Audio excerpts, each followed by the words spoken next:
في ناس تدخل العيادة تقول لك شيل السنة دي يا دكتور، أنا زهقت منها. بس السؤال هنا، هو ده الحل؟ هو الحل فعلا إنك تشيلها مش إنك تصلحها؟ أوقات الوجع نفسه بيخلي الواحد يوصل لمرحلة إن الخلع ده أحسن حل وأكتر حل مريح بالنسبة له. بس مش كل وجع معناه إن السنة لازم تتشال.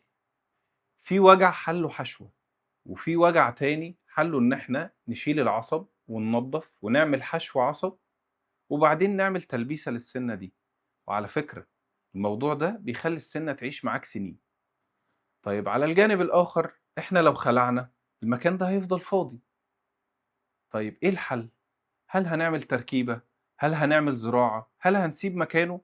لكن أول ما تخلع أنت بتدخل في دوامة. تركيبة، زراعة، ولا أسيب مكانها فاضي؟ طب أعمل إيه دلوقتي؟ طب هعملها إمتى؟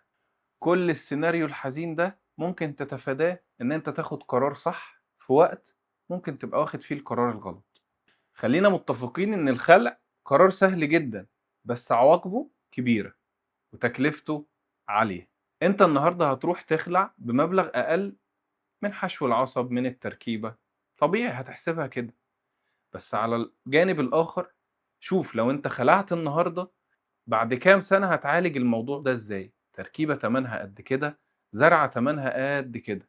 السؤال الصح في اللحظة دي ما تسألش أخلع، اسأل في أمل نسيبها، لأن خليك عارف إن السنة اللي ربك خالقها عمرك ما تعرف تعوضها بأي حاجة مصطنعة من إيد البشر. فكر صح عشان ما تندمش بعدين. دكتور عبود.